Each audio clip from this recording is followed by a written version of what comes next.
मैं रिसेंटली कामाख्या गई हुई थी और मेडिटेशन में बैठी थी, तो मैंने अपनी एक पास्ट लाइफ देखी, एक तांत्रिक की। ज़िंदगी अच्छी चल रही थी। अचानक मेरे पति डायग्नोस हुए कैंसर के साथ। 4 साल बाद उनकी डेथ हो गई। 2020 में मेरी बेटी की तबीयत खराब हो रही थी। हॉस्पिटल में लेकर गई। उन्हीं कॉरिडोर्स में से गुजरना अपनी बेटी को लेकर, तो डॉक्टर ने बोल दिया कि कैंसरस लग रहा है। मेरी बेटी के बीमार होने के 2 साल पहले मेरे को बार बार संजय के मैसेज आ रहे हैं। तब स्ट्राइक हुआ कि हमारे स्पिरिट गाइड्स आते हैं, मैसेज देते हैं कि वो ठीक है।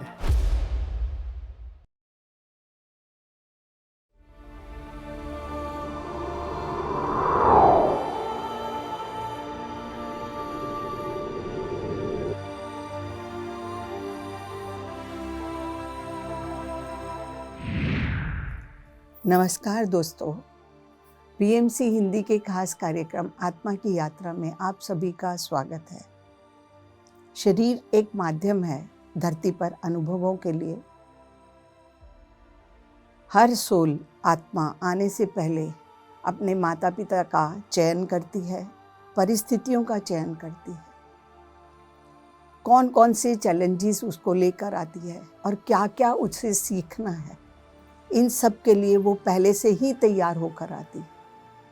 परंतु धरती पर आने के बाद बहुत बार वो बहुत कुछ भूल जाती है, तो उसके जीवन के अंदर कुछ ऐसी परिस्थितियां आ जाती हैं जो उसको मजबूर कर देती हैं कि जो तुम्हें सीखने आए थे धरती पर, उसकी ओर याद करवाती है। आज हम मिलेंगे senior pyramid master Sanjana Kapoor ji से, जो कि 2020 से ध्यान कर रही और दिल्ली में ही रहती है।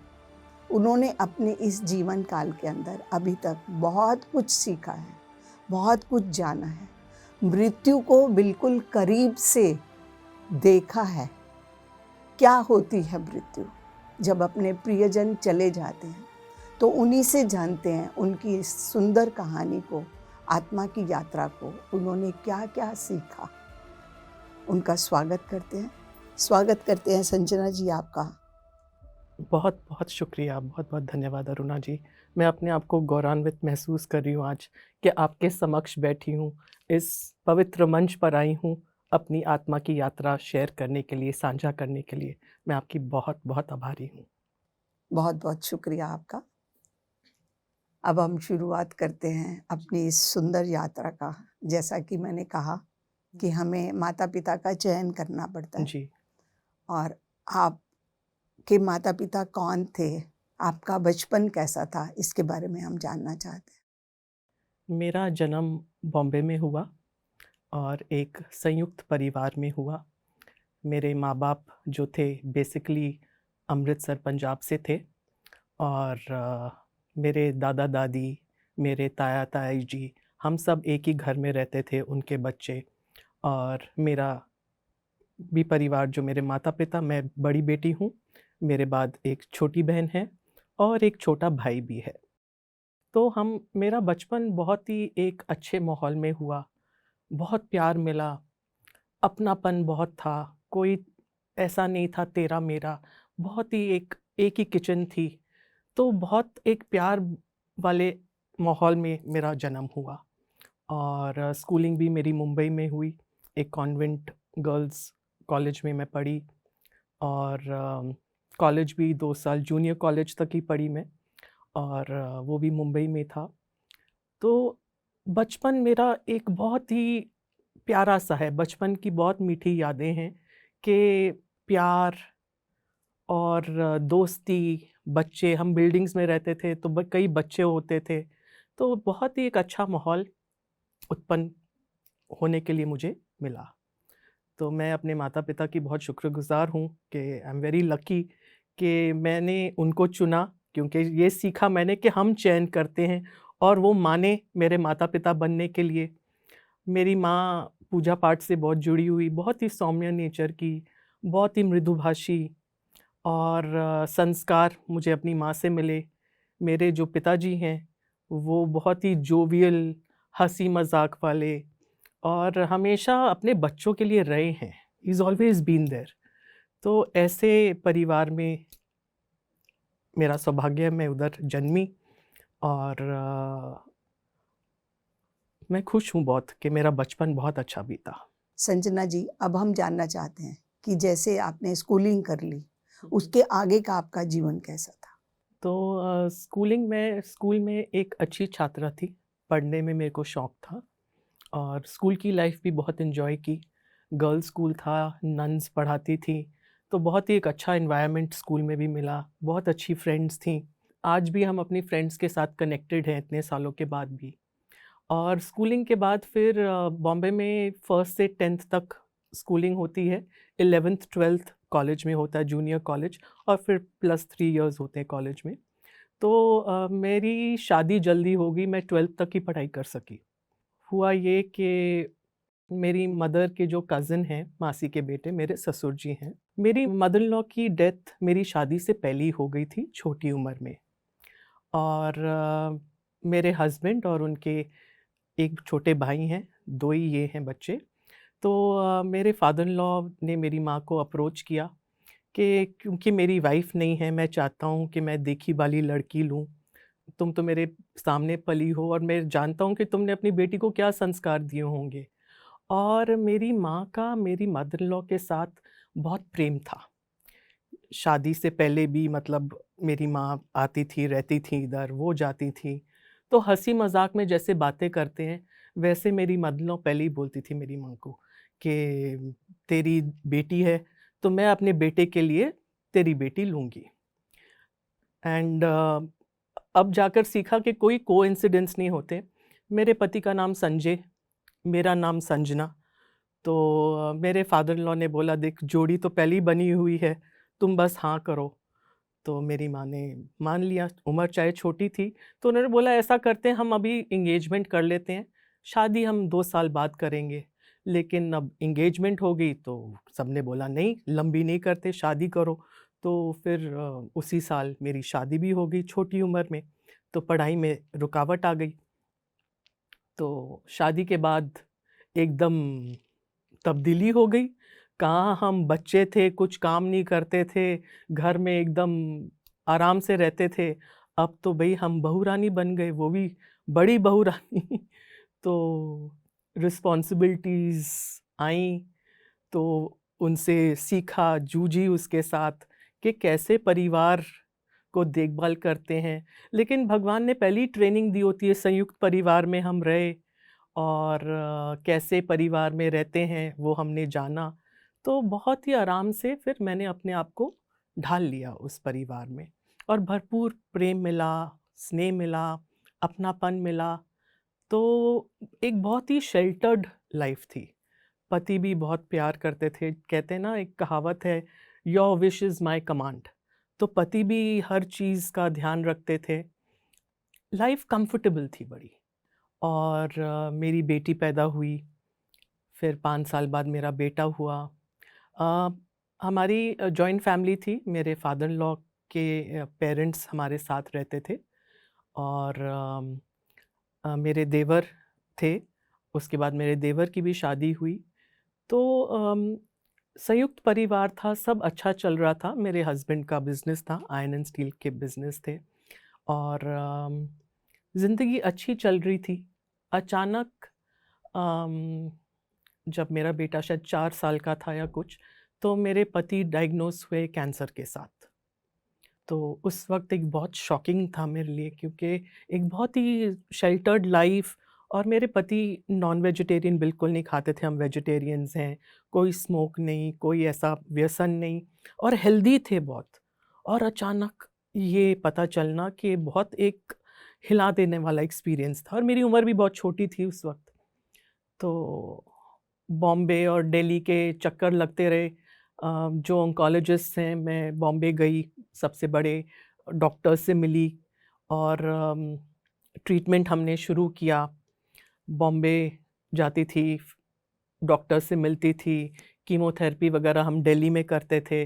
तो ऐसा चक्कर चलता रहा और एक बहुत ही एक ट्रॉमेटिक फ़ेज़ था मेरे लिए, क्योंकि अब मुझे अपने कम्फ़र्ट ज़ोन से बाहर आना पड़ा। कि बच्चे स्कूल में पढ़ते हैं। मेरे को याद है कि मेरे बेटे की एडमिशन्स थे तब, 4 साल का हो गया था, जगह-जगह स्कूल्स में फॉर्म भरने हैं, इधर पति बीमार हैं, उनकी कीमोज़ हैं, उनकी देखभाल करनी है। तो ये सब एक ऐसा दौर चला और मुझे स्टेप अप करना पड़ा, मुझे अपनी पावर में आना पड़ा कि अब ज़िंदगी आसान नहीं है, अब अपनी कमर कस लो और आगे बढ़ो। क्योंकि सबको मैनेज करना है अब, पति को भी, बच्चों को भी और मेरे ससुर को भी बहुत था क्योंकि अपने बड़े बेटे पे नाज़ होता है सबको कि उनको वो बुलाते थे मेरा महारथी, क्योंकि मान था अपने बेटे पे और वो रोल में मुझे आना पड़ा अपने कंफर्ट ज़ोन से निकल के। मेरे हस्बैंड की बीमारी 4 साल लास्ट हुई कि मैंने सब कीमोथेरेपीज़ और उनका बोन मैरो ट्रांसप्लांट हुआ बॉम्बे में और बेस्ट डॉक्टर से इलाज किया, जो बेस्ट मेडिकल फैसिलिटी हम दे सकते थे। भगवान का ग्रेस है कि आई कुड अफोर्ड। वहाँ जाकर देखा कि लोग कहाँ-कहाँ से आते हैं कैंसर ट्रीट करने के लिए और छोटे-छोटे कस्बों से, छोटी-छोटी जगहों से अपना शोज़ करते हैं, सब कुछ बेच-बाच के। ये ट्रीटमेंट इतना एक्सपेंसिव है, उसके लिए आते हैं और सारा ट्रीटमेंट करने के बाद डॉक्टर्स ने बोला we can't do anything more, you are facing the wall. तो ये जाना कि इधर ट्रीटमेंट है, क्योर नहीं है। मैनेज करो इस बीमारी को, लेकिन आप बोलो कि पूर्ण रूप से आप स्वस्थ हो जाओगे, वो नहीं हो सकता। ये मैंने हार्ड फैक्ट जाना और मैं 4 साल डटी रही, इंटरनेट पर देखती थी, लेटेस्ट कोई शोध हुआ है या कैसे मतलब मैं क्या बेस्ट कर सकती हूँ अपने हस्बैंड के लिए। और वो मज़ाक-मज़ाक में उन्होंने मेरा नाम डाल दिया था डॉक्टर संजना, क्योंकि अब डाइट क्या देनी है, कैसे उनको हेल्दी रखना है, उनके काउंट्स लो हो गए तो क्या दे सकती हूँ। तो पूरा मतलब उनका डाइट, उनका सब चेक करती थी। तो ये उपाधि उन्होंने दे दी कि कुछ भी हो डॉक्टर संजना से पूछो। तो हर तरह का मैं करती थी, पूल इन करती थी कि क्या बेस्ट कर सकूँ कि ये और जी जाएँ। लेकिन अनफॉर्च्युनेटली उन्होंने बहुत हिम्मत से काम लिया और 4 साल बाद उनकी डेथ हो गई। मैंने ठान लिया कि मैं तो बेचारा नहीं बनूँगी, मेरे पति ने मेरे लिए सब किया हुआ है, मेरे फादर इन लॉ है, पेरेंट्स है, सबका सपोर्ट है।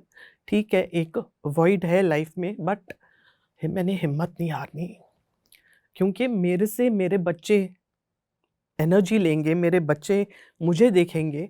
तो मैंने हिम्मत अपनी पकड़ी और कुछ ही दिनों में मैंने अपने आप को मज़बूत बनाया कि अब ज़िंदगी ऐसे ही चलेगी, मेरे को इनके लिए करना है कुछ। तो दो मेरे पति ने मेरे को फाइनेंशियली बनाया हुआ था, कैपेबल रखा हुआ था कि सब कुछ उन्होंने वाइंड अप कर दिया और मेरे नाम कर दिया। मेरे फादर इन लॉ ने पूछा तू अब क्या करना चाहती है? बहुत सपोर्टिव थे मेरे फादर इन लॉ कि बहू से रातों रात अब बेटी थी और बेटी थी क्योंकि उनकी कज़न की बेटी थी तो वो था, वो भी बॉन्ड था। तो मुझे बहुत शौक था ज्वेलरी का, मेरे हस्बैंड को भी बहुत शौक था। तो मैं अक्सर ज्वेलरी बनाती थी, पंजाबी परिवार है तो ज्वेलरी बनाते हैं, सब एप्रिशिएट करते हैं। तो मैंने बोला कि मैं ज्वेलरी का काम करना चाहती हूँ। कहते डन करो बेटा, मैं तुम्हारे साथ हूँ। तो जो मेरा शौक था, उसको मैंने अपना एक छोटा बिज़नेस बनाया और मैंने कोई शोरूम वगैरह नहीं लिया, मैं वर्क फ्रॉम होम करती थी क्योंकि बच्चे भी देखने हैं, ससुर जी है, घर गृहस्थी वो भी मैनेज करनी है। तो मैंने एक छोटा-सा एंटरप्राइज़ शुरू किया और जैसे सब कुछ निर्धारित होता है ना, एवरीथिंग फॉल्स इनटू प्लेस, वैसे सब कुछ हुआ कि कारीगर भी मिले, जहाँ से मुझे रॉ मटेरियल चाहिए, डायमंड चाहिए, बहुत अच्छा एक सोर्स भी मिला और लोग आने लगे और मेरी सेट क्लाइंटल थी कि relatives, first circle of friends, known ऐसे लोग जो मुझे अच्छी तरह से जानते थे कि बहुत सपोर्ट भी था, मतलब काम अच्छा चला। तो वो भी एक टर्निंग पॉइंट था कि मैंने जाना मैं कर सकती हूँ अपने आप, कि मेरे में ये है, दैट जो ठान लो आप कर सकते हो। और खूब मैंने काम किया, बच्चों को भी देखा, घर भी देखा, ससुर जी को भी देखा और ये काम भी किया। तो मेरा बहुत एक अचीवमेंट फ़ील हुई कि हाँ, हम अगर ठान लें हम क्या नहीं कर सकते। और ये काम मैंने 14-15 साल किया। और उसके बाद एक सैचुरेशन पॉइंट आया कि अब मेरा शौक इसमें से उठ गया। कुछ और करना है, पर क्या करना है वो नहीं मेरे को पता। अब ये नहीं करना मुझे। तो सबके मेरे को ये भी आए, "तू पागल है? इतना तेरा चला-चलाया काम है, तू छोड़ रही है। लोग तरसते हैं, तेरा इतना अच्छा काम है, क्लाइंटेल है, सब तेरे से आते हैं, अपॉइंटमेंट लेकर आते हैं और तू बोल रही है कि नहीं करना।" तो मैंने बोला नहीं, जैसे एक हीरोइन हो, पीक ऑफ अ करियर हो और वो बोलते हैं मुझे फ़िल्म नहीं करनी, तो सब क्या बोलेंगे? वैसे ही मुझे सबने ऐसे बोला कि क्या हो गया है इसको, इसका दिमाग ख़राब हो गया है, लगा-लगाया काम ये छोड़ रही है।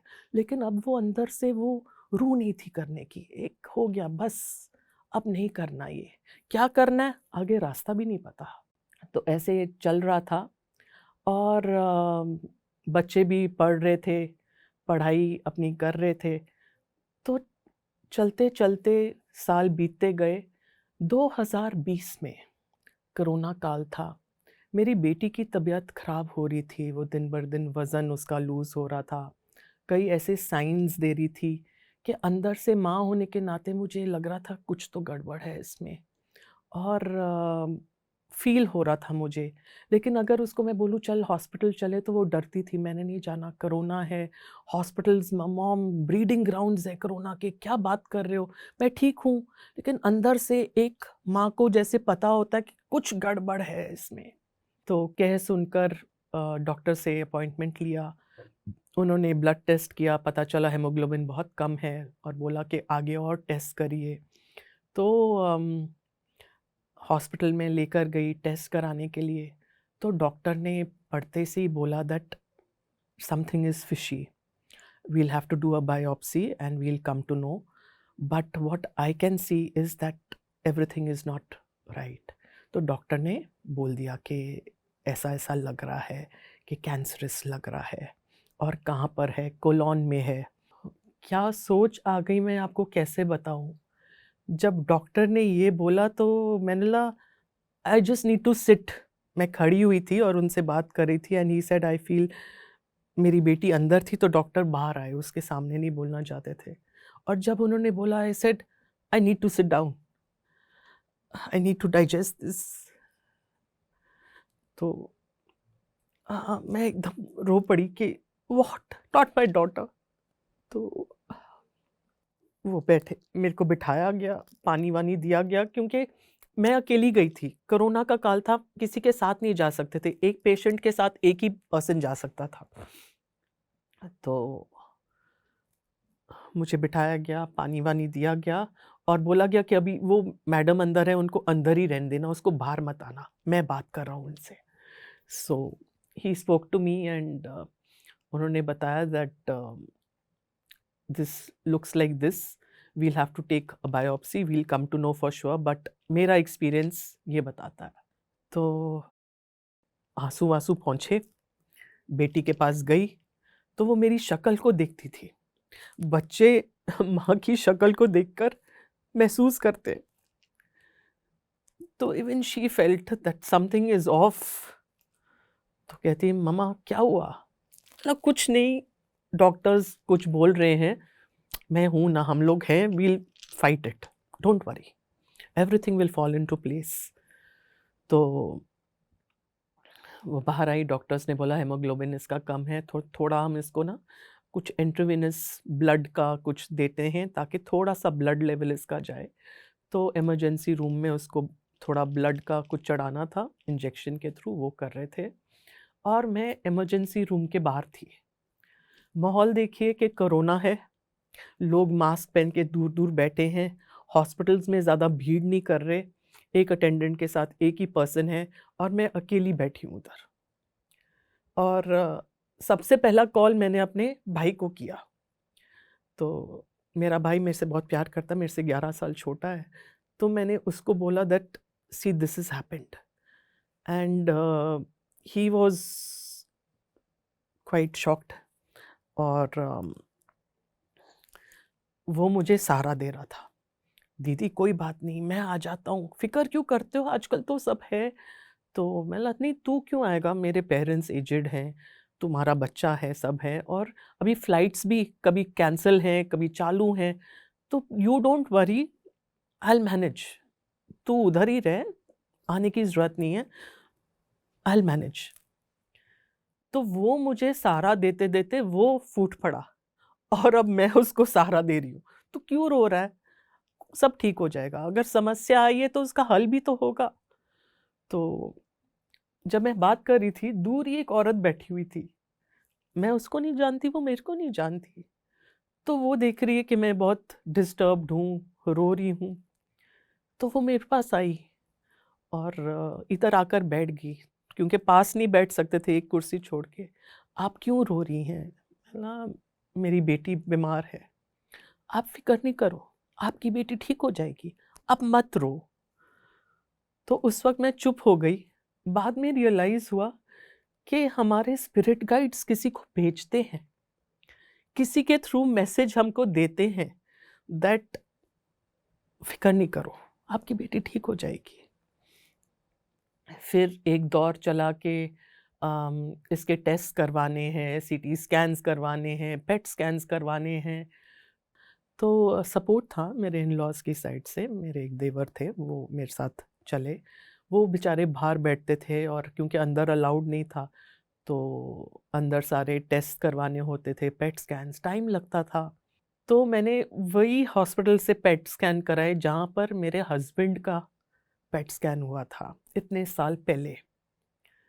तो उन्हीं कॉरिडोर्स में से गुज़रना अपनी बेटी को लेकर, तो ऐसा लग रहा था कि वो सेम कॉरिडोर्स हैं, वो सेम डॉक्टर्स हैं, अब थोड़े एज का फ़र्क आ गया है। अंदर से हॉस्पिटल तो बदला हुआ है लेकिन वही मरीज़, वही वो डार्कनेस, ऐसे लगता था हेवीनेस इधर आने का, वो लगता था। और बहुत एक ऐसा फ़ेज़ था, मेरी माँ मेरे से बात करती थी और मेरी माँ सपोर्ट कर रही थी और मैंने अपनी माँ को फ़ोन किया, "मम्मा ऐसे लग रहा है कि कोई मेरे पास आए इस वक़्त, मेरा हाथ पकड़े और मेरे को खींच कर लेकर जाए यहाँ से।" तो उनके वर्ड्स हैं, "क्यों फ़िक्र कर रही है? जो परमपिता परमेश्वर है, सबका मालिक है, वो तेरे साथ है। अपना हाथ उसको दे, वो तेरे को खींच कर लेकर जाएगा।" तो ये बात मुझे कायल कर दिया कि हाँ, मैं अकेली थोड़ी ना हूँ। मेरे अंग-संग वो है, मैं उसको क्यों भूल गई? तो वो ही मुझे निकालेगा। उसने ये दिया है, निकालेगा भी वो ही। तो मैं फिर थोड़ा मेरे को हिम्मत आई और जो भी प्रोसेस थे, ट्रीटमेंट्स के लिए डॉक्टरों से बात वगैरह करना शुरू किया। सेकंड ओपिनियन लेने के लिए कोई और बड़े हॉस्पिटल में मैं गई और मज़े की बात ये है अरुणा जी कि हम इतने सोए होते हैं, हम जागते ही नहीं हैं। जो हमारे लव्ड वन्स हैं, जो पास ओवर हो गए हैं, अदर साइड में हैं, वो हम पर वॉच करते हैं। हम तो भूल गए कि अब वो इस दुनिया में नहीं है, अलग जन्म ले लिया होगा। लेकिन बड़े ताज्जुब की बात है कि वो हमेशा हमारे ऊपर नज़र बनाए रखते हैं। मेरी बेटी के बीमार होने के 2 साल पहले मुझे एक मैसेज आया। मेरी हस्बैंड की कज़न सिस्टर, मासी की बेटी हैं अंबिका खन्ना, जो क्वांटम लाइफ यूनिवर्सिटी की आचार्य हैं। तो उनका मैसेज आया that connect with me, I want to talk to you. तो काफ़ी टाइम से बातचीत नहीं हुई थी, मेरे पति की डेथ हो चुकी थी, मैं अपने में व्यस्त थी, बच्चों में, सब में, इतना सोशलाइज़ भी नहीं कर रही थी। तो आउट ऑफ द ब्लू ये मैसेज आना, तो मैंने कनेक्ट किया, बात की। तो कह रही है कि मेरे को बार-बार संजय के मैसेज आ रहे हैं। He is concerned about your daughter. तुम्हारी बेटी के लिए वो बहुत कंसर्न्ड है। तो वो कह रहे हैं कि कुछ ठीक नहीं है उसके लिए फ़िक्रमंद है। तो मैंने बोला मेरी बेटी तो ठीक है, क्यों फ़िक्रमंद हो रहे हैं और इतने सालों के बाद फ़िक्रमंद हो रहे हैं? तो मैंने बोला अंबिका, ये उन्होंने जन्म नहीं लिया क्या? अभी तक उधर ही हैं। तो वो हंसी और बोली, देखो, one part of the soul is always there, जन्म भी ले लिया होगा, बट अ सोल नोज, वो प्यार करती है और वो देखती है सब, इट्स अ थिन वेल, उधर से सब दिख रहा है, सो ही नोज। तो मैंने कहा, क्या करना चाहिए? तो कहती है दैट मेडिटेशन से जुड़ो। मैंने अपनी बेटी से बात की, तो कहती, मॉम ये क्या है, मेरे को समझ नहीं आई इसकी, मेडिटेशन से जुड़ो और इतने साल। तो उसने इतना ध्यान नहीं दिया। तो मैंने कहा, ठीक है, वो नहीं जुड़ रही, मैं जुड़ती हूँ। कहते उसके लिए खास है, तुम जुड़ना चाहो तुम भी जुड़ो। तो उन्होंने स्पिरिचुअल रियलिटी की मेरे को वीडियो दी, मेरे को बड़ी अच्छी लगी। कुछ दिन मैंने किया भी, बैठी मैं 40 दिन, और उसके बाद फिर मैं भी अपनी ज़िंदगी में व्यस्त, अपनी मटीरियलिस्टिक लाइफ में, भूले बिसरी लाइफ में अपना चल रहे हैं। और जब अब ये आया तो मेरे को स्ट्राइक हुआ, ओ माय गॉड। और तब ट्रीटमेंट शुरू हो गया था मेरी बेटी का, क्योंकि डॉक्टर्स का प्रेशर था कि भाई अब करो, ये इतने इंच का है, अब आपको 3rd स्टेज है, आपको करना चाहिए। तो मैंने ट्रीटमेंट जो उन्होंने बोला, एक बेस्ट हॉस्पिटल दिल्ली का, मैंने उधर किया। और मैंने फिर अंबिका को फ़ोन किया। मैं बोला, अंबिका ऐसा ऐसा हुआ है, एंड मैं रो पड़ी। तो कहती, देखा, संजय तुम्हें कब से उठा रहा है और तुम अभी सोए हुए हो, कब से जगा रहा था। मैं बोला, अब मैं जाग गई हूँ, अब तुम जो बोलोगी मैं वही करूँगी, अब मैं नहीं सोऊंगी, बताओ क्या करना है। तो कहती है दैट स्टार्ट डूइंग होपोनोपोनो। ये हवाइन प्रेयर है, मैंने कभी सुनी नहीं थी, तो ये करो, I have seen miracles happen. Sanjana ji, मैं आपसे जानना चाहती हूँ कि ये प्रेयर है क्या? ये एक बहुत खूबसूरत प्रेयर है। I am sorry, please forgive me, I thank you and I love you. ये 4 लाइन्स है बस। ये कर्मा रिलीज़ करती है, ये फॉरगिवनेस मांगती है। हमने कभी किसी के साथ गलत किया हो, हमारे साथ किसी ने गलत किया हो, कोई भी पैटर्न हो किसी के साथ, तो हम ये 4 लाइन्स दिल से कहते हैं।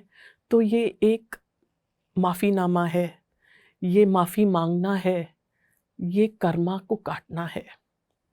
और खूबसूरत चीज़ ये है कि मतलब सिर्फ 4 लाइन्स और दिल से बोलना है। तो मैंने बोला, ठीक है, I will start doing it.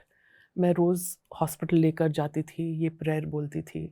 मेरी बेटी को डॉक्टर्स ने बोला कि हमको कुछ दिन इंटेंसिव रेडिएशन देना पड़ेगा, और इंटेंसिव रेडिएशन के साथ-साथ कीमोथेरेपी की मेडिसिन देनी पड़ेगी।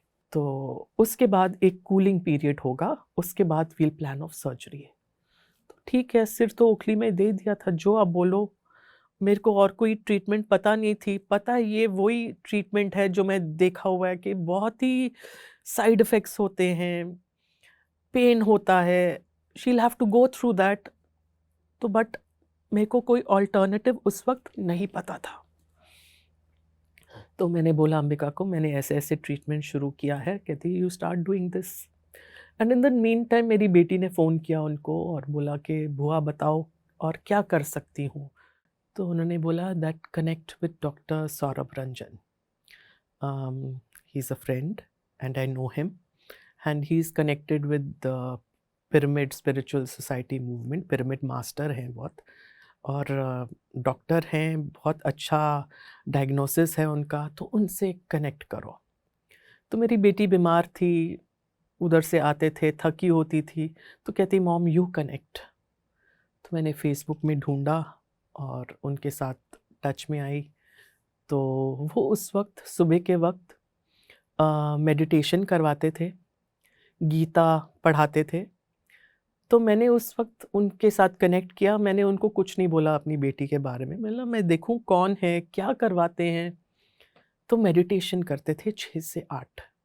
मैं उनके साथ जुड़ी, और ध्यान का गाइडेड मेडिटेशन उन्होंने की। तो सबसे पहली गाइडेड मेडिटेशन मैंने उनके थ्रू सीखी और बहुत अच्छा लगा। तो मैं रोज़ जुड़ने लगी। मुझे रोज़ हॉस्पिटल जाना होता था, तो आई रिमेंबर मैं 4 बजे उठ के अपने सब काम निपटाती थी कि 6 से 8 मेरे को इधर बैठना है, उसके बाद मैंने हॉस्पिटल जाना है, आना है, घर के काम है, सब है। तो लेकिन ये पीरियड 6 से 8 was totally devoted to this. Gita का पाठ करते थे, बहुत अच्छा लगा मेरे को कैसे समझाना। और हफ्ते भर में थोड़ा बहुत चेंज आने लगा। मेरे हस्बैंड के बाद मैंने मोर्चा सँभाला, मैंने पूरे डट कर ज़िंदगी को हैंडल किया। लेकिन अब जब बेटी की आई तो मैं थोड़ा विक्टिम माइंडसेट में चली गई कि why me? Why is this so? Not again, ये आता था। और मैं जब भी बात करती थी अपने पेरेंट्स से या अपने भाई से, तो मैं रोती थी। बेटी के सामने नहीं रोती थी, क्योंकि बेटी को तो सपोर्ट मेरे से चाहिए। बाथरूम में रो लिया या कहीं, उसके सामने मैं फौलाद की तरह थी। तो मेडिटेशन के बाद धीरे-धीरे एक चेंज आया, एक ठहराव आया कि थोड़ा कॉन्फिडेंस आया, और 15 दिन में तो बहुत फ़र्क आया। और 15 दिन के बाद मेरे को एनर्जी महसूस होने लगी कि हाँ, एनर्जी आ रही है, आई कुड फ़ील। तो नए-नए मेडिटेटर के लिए तो ये भी बड़ा अच्छा है कि मैं कुछ फ़ील कर रही हूँ। और फिर मेरे को श्री कृष्ण के दर्शन हुए मेडिटेशन में।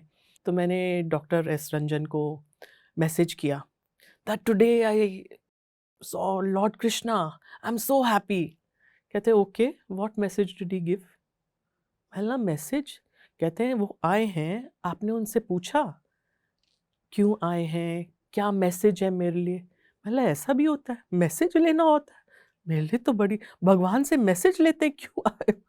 तो कहते हैं हाँ, take a message. I said okay, next time I will definitely take.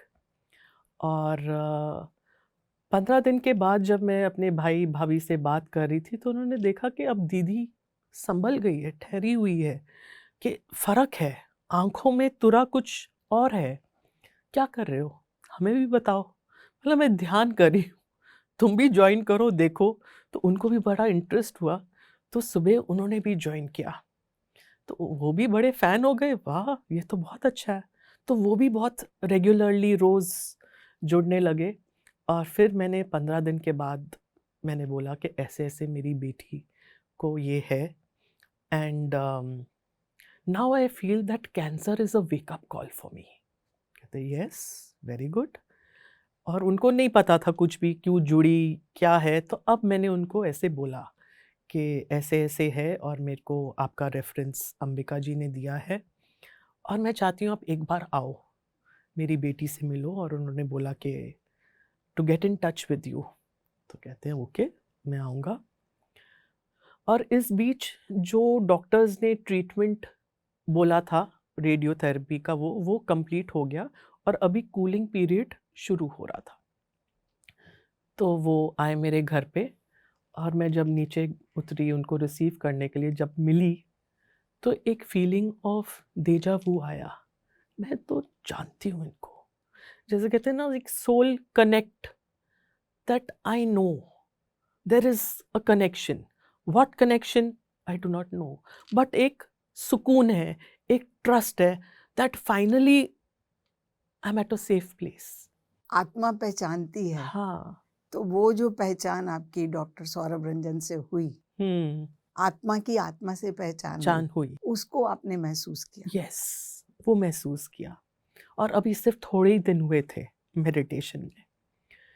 तो मेरी बेटी से मिले और मैंने बोला ऐसा-ऐसा है, तो मैं ट्रीटमेंट शुरू करना चाहती हूँ। तो कोरोना था, और इतना आना-जाना भी नहीं था। उन्होंने बोला हाँ, करते हैं। तो उन्होंने अपना ट्रीटमेंट शुरू किया, और घर पे आते थे, हीलिंग मोडालिटीज़ उनकी जो एनर्जी मेडिसिन पे वो काम करते थे। तो उन्होंने स्टार्ट किया एक्यूप्रेशर, बहुत कुछ सीखा कि एक्यूप्रेशर है, ईएफटी है, कलर थेरेपी है, ब्रेथ वर्क है, एफर्मेशंस हैं, ये सब एनर्जी बॉडी पे काम चल रहा है। और एक मज़े की बात ये है कि उनके साथ जब जुड़ी, तो उन्होंने स्वाध्याय शुरू किया, your soul's gift by Robert Schwartz. तो 1-2 दिन ही हुए थे, तो वो उन्होंने शुरू किया बताना कि ऐसे आत्मा क्या-क्या प्लानिंग्स करती है, हम क्या-क्या लेसन्स लर्न करते हैं। उन्होंने बोला ऑर्डर दिस बुक, इतनी मोटी बुक।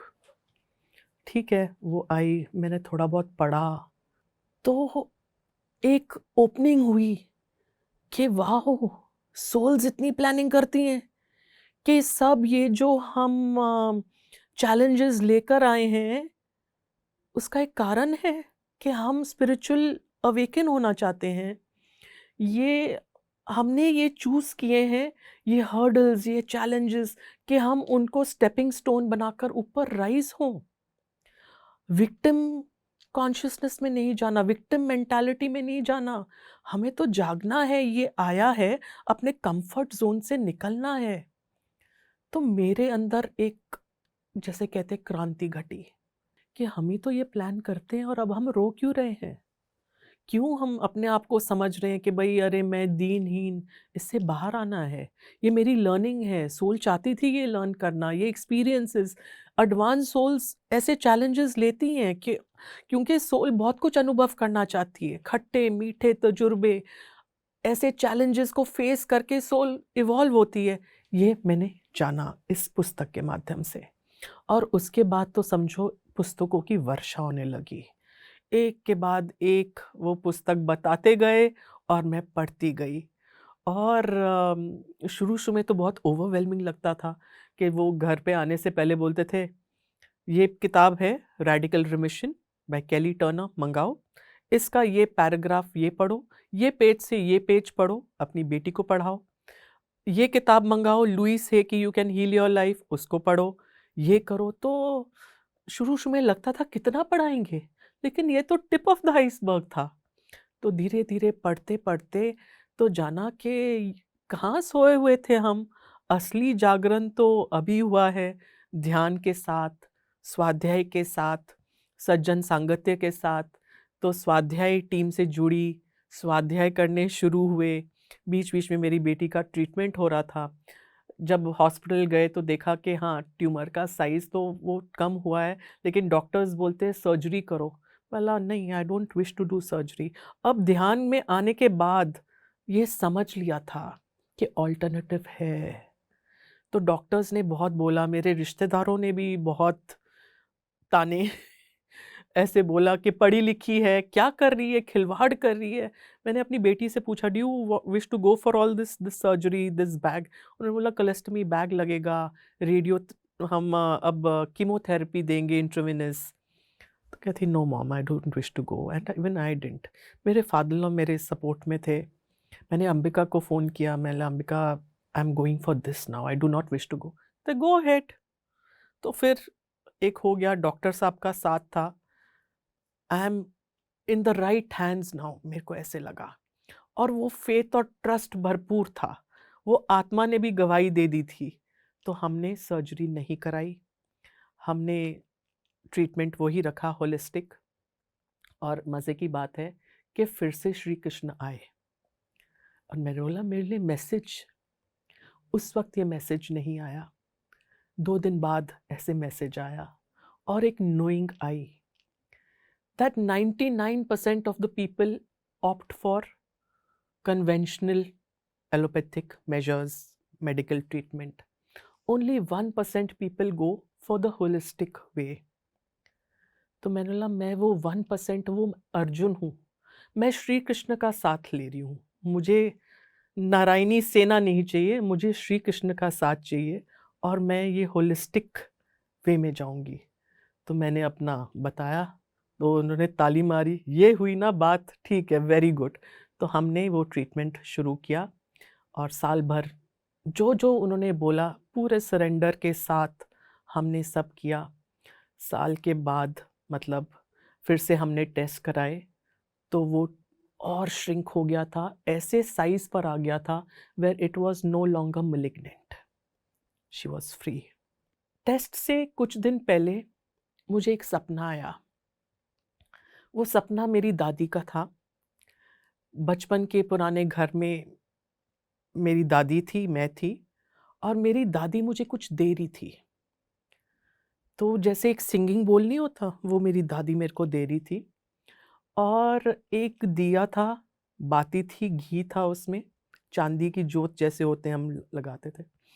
तो वो दिया उन्होंने और मैं अपनी दादी से पूछती हूँ क्या मैं इसको जलाऊं, तो वो पंजाबी में बोलते नहीं, चंगा दिन आएगा फिर। और जिस दिन रिजल्ट आया तो सब खुशी थी, एवरीबडी वॉज हैप्पी। तो मैं ला ओ चंगा दिन आया।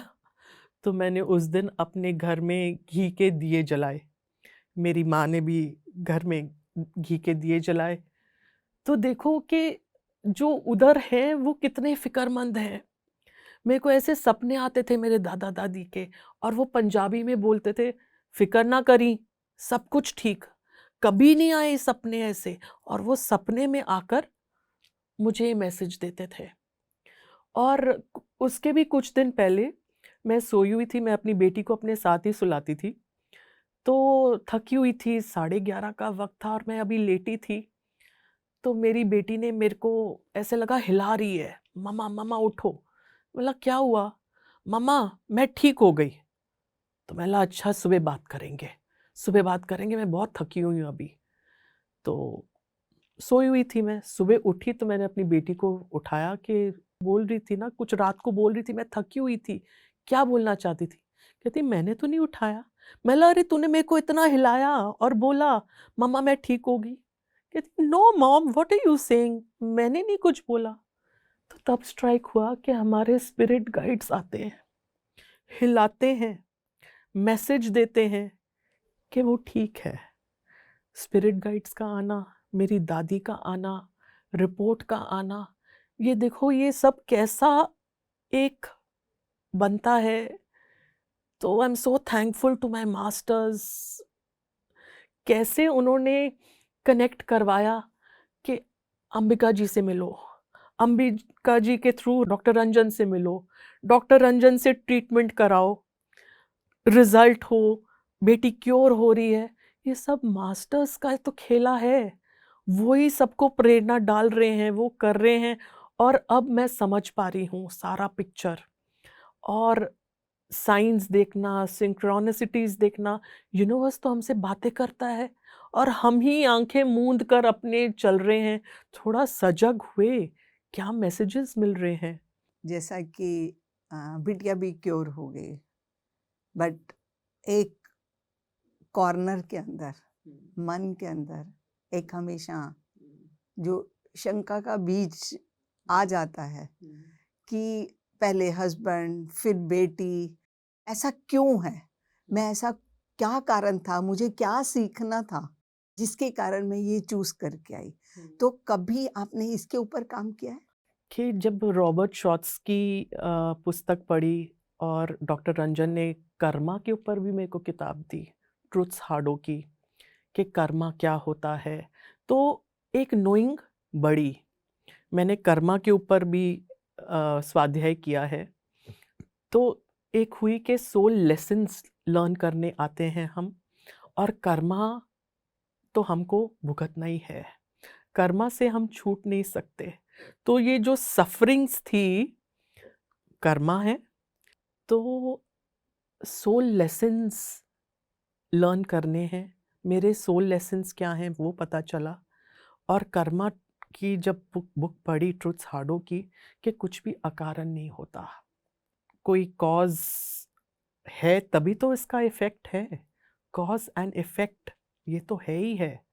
तो मैंने गहराई में जाने की कोशिश की कि क्या ऐसा है, कि उसका भी मेरे को आंसर मिला। और एज अ सोल हम बहुत कुछ चखना चाहते हैं।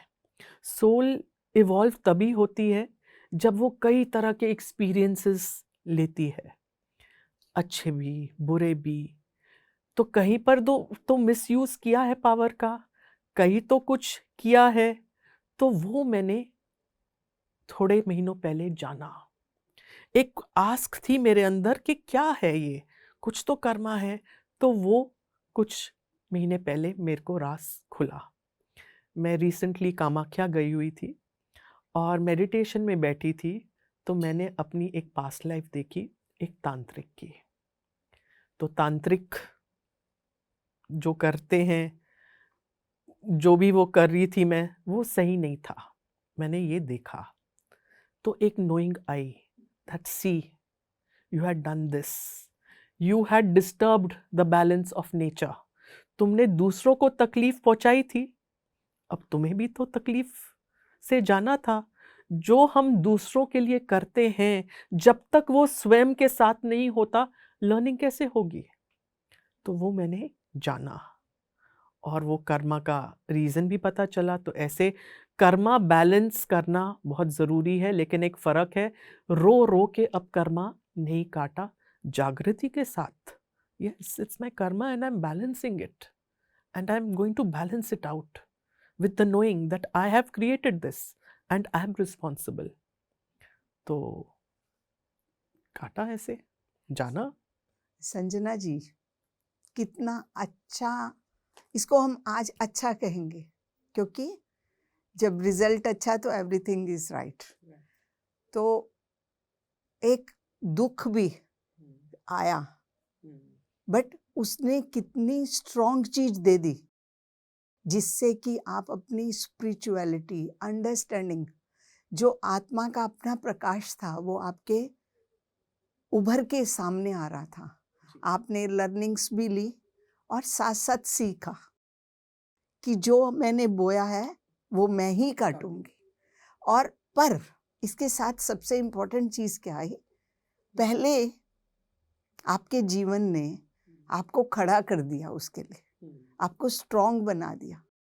उसके बाद आपने इनको समझा, सीखा, ताकि आप आसानी से इससे बाहर निकल के और एक नए रास्ते पे चल सके। तो कितनी सुंदर आपकी ये अभी तक की यात्रा है जो हमने देखी। अभी बहुत कुछ है, क्योंकि अभी आप सीख रहे हैं, आपने एक सीढ़ी ही चढ़ी है। तो और हम जानते हैं आपसे, फिर मिलेंगे, तब तक के लिए आज्ञा चाहते हैं। नमस्कार। नमस्कार दोस्तों, सबसे इम्पोर्टेंट लेसन जीवन के अंदर जो बोया है वो काटना ही पड़ेगा।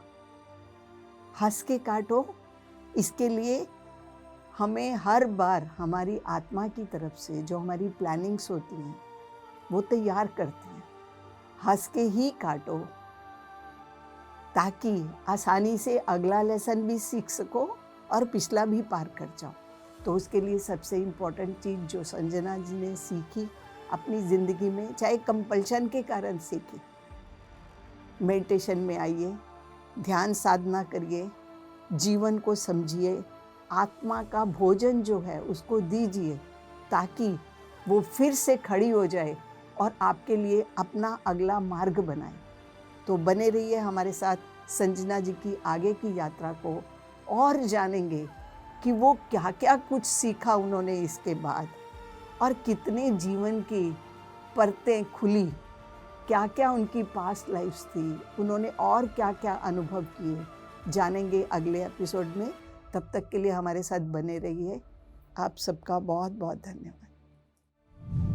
क्लास होती है, स्टूडेंट्स बैठे होते हैं, तो गीता की क्लास चल रही थी, तो श्लोक पढ़े जा रहे थे गीता के, और जैसे स्टूडेंट्स बैठे होते हैं वो श्लोक पढ़ रहे हैं, और पत्री जी ने कुर्ता पजामा पहना हुआ है, हाथ पीछे रखे हुए हैं और चक्कर लगा रहे हैं क्लास के, देख रहे हैं जैसे। और नेक्स्ट सीन मैंने ये देखा कि पत्री जी बहुत ग्लो कर रहे हैं, जैसे फिजिकल बॉडी की शेप तो नज़र आ रही है, लेकिन एक अपैरेशन जैसे ग्लोइंग, मतलब सुनहरा ब्लूइश ऐसा कुछ कलर का है।